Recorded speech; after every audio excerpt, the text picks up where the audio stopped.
There's a strange pattern that shows up again and again in modern life.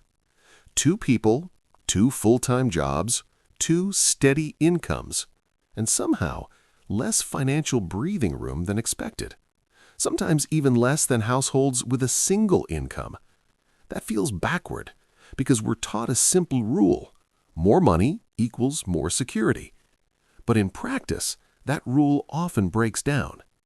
Not because people are irresponsible, not because they don't work hard, but because of how modern life quietly reshapes behavior once a second salary enters the picture. Let's walk through a familiar situation. A couple in their late 20s or early 30s, living in the United States or Europe, both educated, both employed.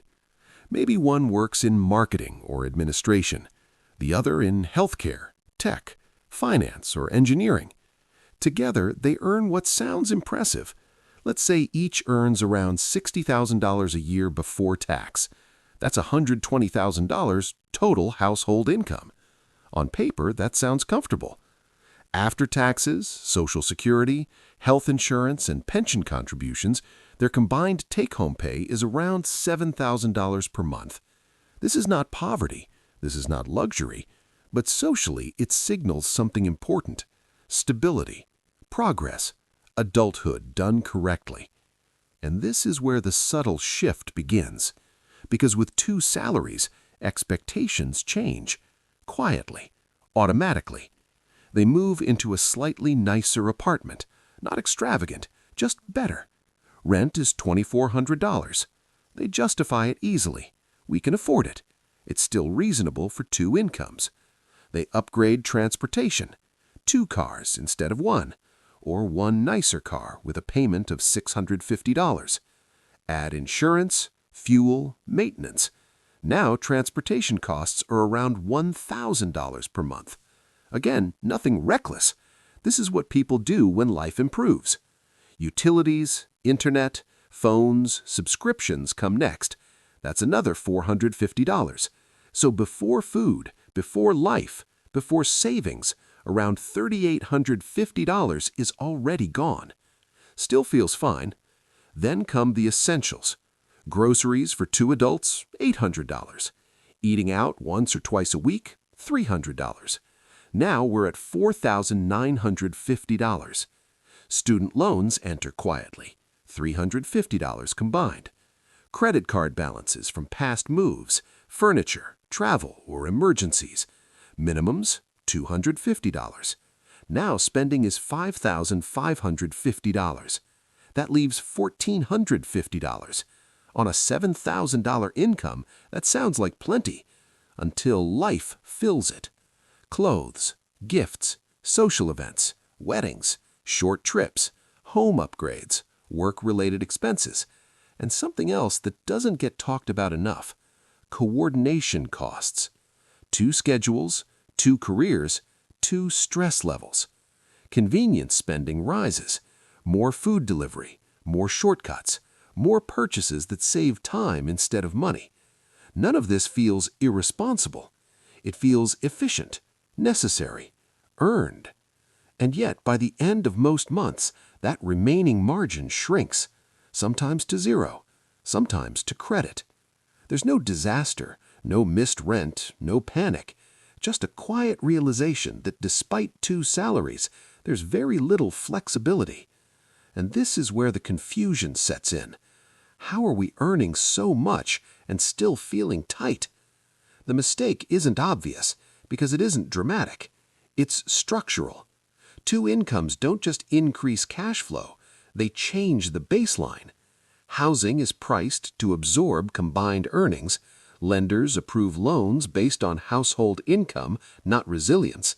Car dealers stretch payments because together it's affordable. Lifestyle upgrades get framed as balance, not cost. The system assumes both incomes are permanent.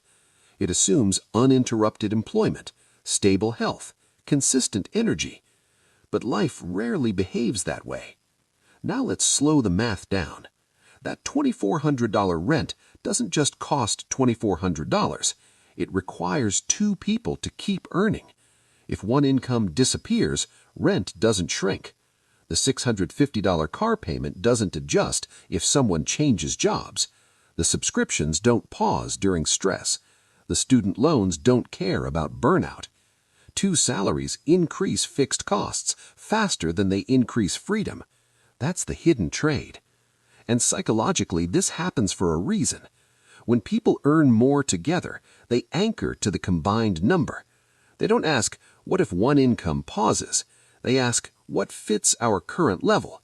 Because thinking in contingency feels pessimistic, and socially it feels unnecessary. After all, everyone else is doing the same thing. There's also identity involved. 2 salaries signal success, progress, equality, modern partnership. Scaling back doesn't feel financial. It feels regression. So instead of asking how much margin they're building, people ask how well they're keeping up. Now imagine this continues for 5 years. Raises come in, so do upgrades. A bigger apartment, a newer car, better vacations. Each change feels small relative to total income, but together they lock the household into high fixed costs. Then something shifts. A job becomes unbearable. A child enters the picture. A parent needs support. Health becomes a factor. Suddenly, one income becomes optional in theory, but impossible in practice. And that's the trap. 2 salaries were supposed to create safety. Instead, they created dependency. Now contrast this with how financially intelligent households think. Not smarter, not stricter, not extreme, just structurally different. They treat one income as the foundation and the second as optional leverage, not spending power. They don't design life around the maximum they can afford. They design it around the minimum they can survive on comfortably. So if one income disappears, life doesn't collapse, it adjusts.